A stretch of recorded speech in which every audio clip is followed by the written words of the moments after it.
Hi, we're here at the Levuka Center outside of Nairobi, Kenya, with Tom Ziongo, who is the director of the facility.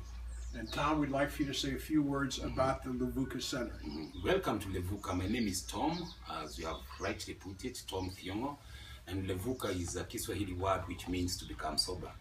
The Levuka Center is a project of Jamii Bora Trust, and we started in the year 2003. It's a residential treatment facility for alcoholics and hard drug addicts, and they undergo a minimum 90-day program, especially for the alcoholics, but for the hard drug addicts, we might have to keep them a little bit longer. So over time, we've had many people coming into Levuka, close to 700 people now coming into the treatment center, which we started, the residential facility started in 2010. And during that time, we've had over close to 700 people coming in, and we are happy with our success rate. So far, so good.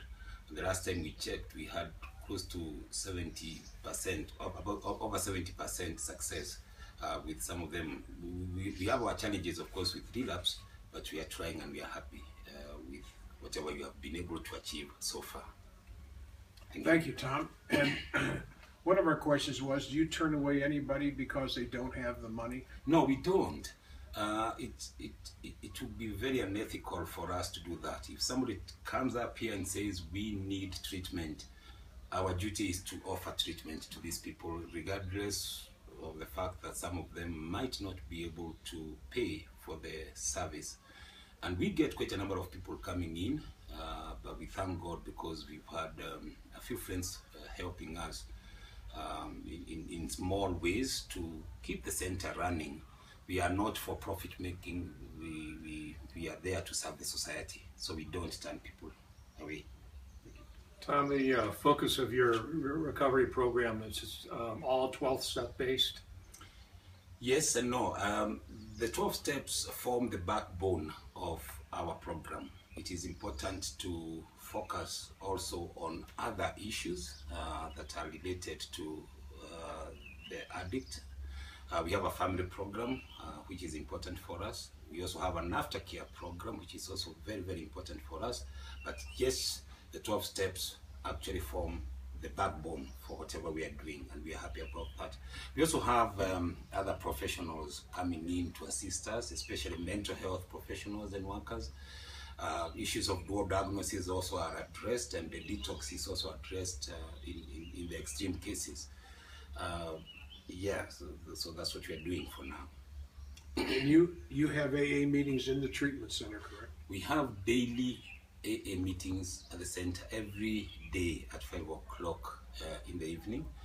A 1-hour meeting for the residents at the center, that's one. And number two, we have AA meetings open to the community around us once per week. And we also take our people, the residents, we take them out to town for AA meetings in Nairobi. That we find very important because they are able to relate with others that are also in the program, and they are also able to identify sponsors who can help them in the journey to recovery after they are discharged from the recovery center. Tom, how many counselors do you have? We have a full team of counselors, of 6 full-time counselors currently. We also have a psychiatric nurse who is a resident, and we also have a consultant psychiatrist who usually visits our people on a weekly basis or on a need basis, whenever there is a need to do that. So full-time, we have 6 counseling psychologists. The good thing about our counseling psychologists is that they also have a personal experience with their own addictions and recovery now. So a lot of dual addictions or dual treatments? Yeah, quite a number of dual diagnosis cases, comorbidity, they would say. Yeah, quite a number of them.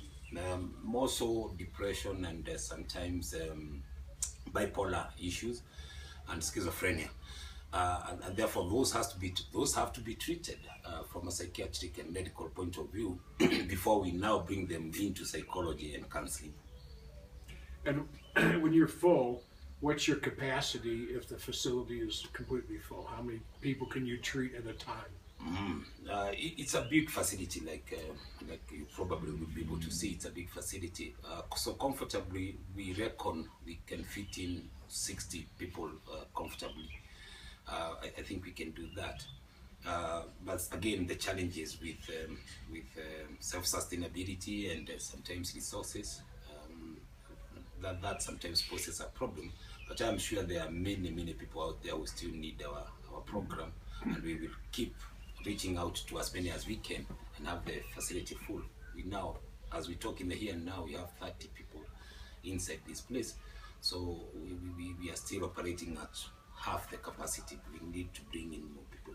Tom, you mentioned that you never turn anyone away due to cost. If somebody pays their full way, what does it cost them to stay here for 90 days? The cost for 90 days would be about 120,000 shillings. That loosely translates to 1,200. About 1,200 US dollars. And it's still a substantial amount of money for many people to be able to pay that much. It's still a lot. And again, coming from the background of Jamie Bora, where our catchment area is people who are economically challenged. You know, most of them don't have that kind of money. So for the ones that are able to pay, it's 1,200 US dollars for the 3 months stay. Where does the rest of your funding come from? Much of our funding, we get a bit of funding from the patients' fees themselves, the ones that can afford. But close to 50% of our funding, or slightly more, is donor funding, and we've been very lucky in the past, and even now as we talk, to have quite a bit of money coming from microfinancing partners in Africa. They've been of great help to us and their friends from the US, so they've done quite well. Occasionally we'll get some people giving us some donation in kind. You know, we've had somebody giving us food, just dry food, but as far as finances are concerned, our main partner so far since we started has been microfinancing partners in Africa. Okay, thank you, Tom, very much. Thank you much, And, Nick, and thank you so much. We know that we have Thank you much. we have friends in the United States who would love to help. Wow. We would appeal to anybody out there, whoever can help in whatever way. We would be very highly appreciative of your help, and we promise that whatever we get will be put into very good use, and that might be able to transform the lives of the individuals who are still drinking out there. And you know the multiplier effect of helping one addict? You know, when you help one alcoholic or addict, the multiplier effect is over 7. You know, multiply that by 7. Directly, he will affect in a positive way close to 7 people, his immediate family and the society at large. So we would be very highly appreciative if we got anybody to assist us, by all means. Otherwise, thank you very much. Thank you. Thank you, Tom. You're welcome. Thank you.